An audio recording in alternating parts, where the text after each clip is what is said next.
বাংলা রক্ষা করো যাত্রা হয়, বাংলা বাঁচাও যাত্রা হয়, বাংলা গড়ার যাত্রা হয়, বিকশিত বাংলার যাত্রা হয়, রাষ্ট্রবাদের যাত্রা হয়, কিন্তু বাবরি যাত্রা কেন? ছাড়ুন না সব। হুমায়ুন কবির নদিয়ার পলাশীর প্রান্ত থেকে বাবরি যাত্রার সূচনা করলেন, যা এর আগে কেউ ভাবতেও পারেননি। এমনকি সংখ্যালঘুদের পীঠস্থান ফুরফুরা শরীফও অতীতে এমন কোনো কর্মসূচি নিয়েছে কিনা তা ভেবে বলতে হবে। হুমায়ুন কবির করে দেখালেন। এখনো পর্যন্ত যেটা জানা গেছে, দূর দূরান্ত কিন্তু লোক কিন্তু তারা আসতে শুরু করেছেন। বাবরি মসজিদের কালকে কাজ শুরু হওয়ার পর থেকে কিন্তু আসতে শুরু করেছেন। পলাশীপাড়ার থেকে কিন্তু যেটা জানা গেছে বাবরি যাত্রা শুরু হয়েছে। সেই যাত্রায় কিন্তু প্রায় 22 কিলোমিটার অতিক্রম করে কিন্তু তিনি আসছেন এইখানটায়। নদিয়ার পলাশীর থেকে উত্তর দিনাজপুরের ইটাহার পর্যন্ত 265 কিলোমিটার বাবরি যাত্রা নিয়ে রাজ্যের শাসক দলের পক্ষ থেকেও কোনো রকম অসহযোগিতা করা হয়নি। তবে কি হুমায়ুনের বাবরি যাত্রায় গ্রিন সিগন্যাল রয়েছে তৃণমূলের? এই প্রশ্নটাই তুলেছেন রাজ্যের বিরোধীরা। নাকি হুমায়ুন কবিরের বাবরি যাত্রা নিয়ে পদক্ষেপ নিলেই তাকে গুরুত্ব দেওয়া, তাই কি এভাবে এড়িয়ে যাওয়া? যদিও হুমায়ুনের সঙ্গে তৃণমূলের আঁতাত নিয়ে কম কথা হাওয়ায় ভাসছে না। এখনো কেন হুমায়ুনকে বহিষ্কার না করে সাসপেন্ড করে রাখা হয়েছে তা নিয়েও উঠছে প্রশ্ন। তার মানে কি হুমায়ুন প্রসঙ্গে জল মারছে তৃণমূল? যতই গদ্দার বলে তার বিরুদ্ধে গলা ফাটাক না কেন, হুমায়ুন কবিরের সঙ্গে তৃণমূলের আঁতাত নিয়ে জোর জল্পনা। এদিকে তো হুমায়ুন কবিরের ধর্মনিরপেক্ষতার বুলি সার, বাবরি মসজিদ তৈরি করার প্রতিশ্রুতি, বাবরি যাত্রা করে তো তিনি সেই সংখ্যালঘুদেরই জয়গান করে যাচ্ছেন। ধর্মনিরপেক্ষতার বার্তা দেওয়া কি শুধুই জোটের মুখোশ?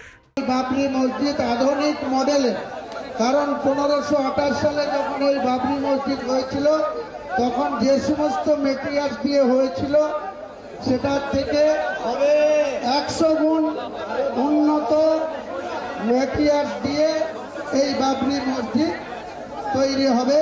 ইনশাল্লাহ গোটা ভারতবর্ষের মানুষ, গোটা বিশ্বের মানুষ এই বাবরি মসজিদ দেখে খুশি হবেন। মহান আল্লাহ তাআলা খুশি হয়েছেন।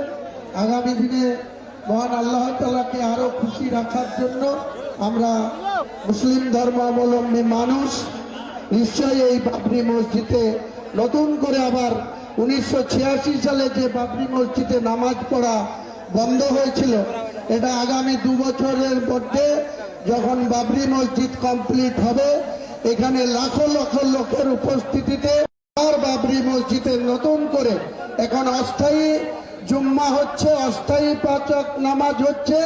তখন সম্পূর্ণ হওয়ার পর লক্ষ লক্ষ মানুষের, ইসলাম ধর্মাবলম্বী মানুষদের উপস্থিতিতে আমরা আবার নতুন করে ভারতবর্ষের ইতিহাসে মুর্শিদাবাদ জেলা বেলডাঙ্গা 2 ব্লক খেপিনিয়ার এই NH-12 পাশে 11 বিঘা জায়গার উপরে বাবরি মসজিদ হবে। একটা ফ্লোরেই 12,000 মানুষ নামাজ পড়তে পারবে। বৃহস্পতিবার জনতা উন্নয়ন পার্টির চেয়ারম্যান হুমায়ুন কবির নদিয়ার কালীগঞ্জ ব্লকের পলাশী মনুমেন্ট থেকে বেলডাঙ্গার বাবরি মসজিদ প্রাঙ্গণ পর্যন্ত বাবরি যাত্রা করেন। এদিন তিনি পলাশীর মনুমেন্টের পাদদেশে এসে নবাব সিরাজউদ্দৌলাকে মালা পরিয়ে তার ঐতিহাসিক বাবরি যাত্রা শুরু করেন। কখনো বাইক চালিয়ে, কখনো পায়ে হেঁটে বাবরি যাত্রার রং চড়াতেই ব্যস্ত রইলেন তিনি। এমনিতেই 1992 সালে বাবরি মসজিদ কাণ্ড ভারতের ইতিহাসে বিতর্কিত অধ্যায়, আর সেই বাবরিকে নিয়ে ভোট রাজনীতিতে হাওয়া গরম করছেন এই হুমায়ুন কবির। একদিকে তৃণমূল থেকে সাসপেন্ড হওয়ার পর নতুন দল তৈরি করে ক্ষমতা জাহির, অন্যদিকে বাবরি মসজিদ তৈরি শুরু করে সংখ্যালঘু আবেগের শান দেওয়া, দুটোই সমান তালে চালিয়ে যাচ্ছেন হুমায়ুন কবির। আবার কখনো হিন্দুদের কাছে ক্ষমা চেয়ে, কখনো মঞ্চ থেকে ধর্মনিরপেক্ষতার বার্তা দিয়ে তিনি জেইউপির ধর্মনিরপেক্ষতার ইমেজকে ধরে রাখছেন। সবই কি ভোটের গেমিং হুমায়ুন সাহেব? লক্ষ্য কণ্ঠে গীতা পাঠ হলে হুঁশিয়ারি দিচ্ছেন কোরআন পাঠের। একদিকে বাংলায় বিজেপি তথা হিন্দুত্বের ধ্বজাধারী শুভেন্দু অধিকারী রাজ্য জুড়ে ন্যায়যাত্রার সংকল্প যাত্রা করে হিন্দুদের রক্ষার বার্তা দিচ্ছেন, অন্যদিকে হুমায়ুন কবির বাবরি যাত্রা করে মুসলমান সমাজকে বার্তা দিচ্ছেন। এই সবের মাঝে সেই হারাচ্ছে না ধর্মনিরপেক্ষতার বার্তা। 6 ডিসেম্বর বাবরি মসজিদের ভিত্তি রেখেছিলাম। কাল থেকে মূল বাবরি মসজিদের কাজ শুরু করেছি।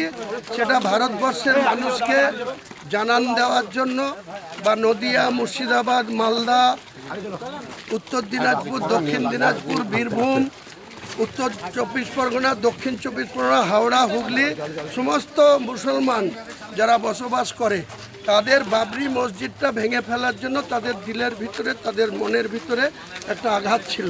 সেই আঘাতটাকে আমরা পুনরায় বাবরি মসজিদ নির্মাণের উদ্দেশ্যে এই যাত্রা।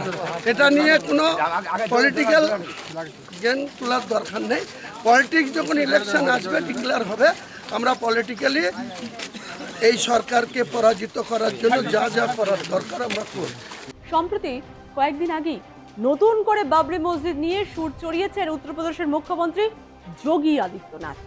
ইতিহাসে আর কোনোদিনই হবে না বাবরি মসজিদ।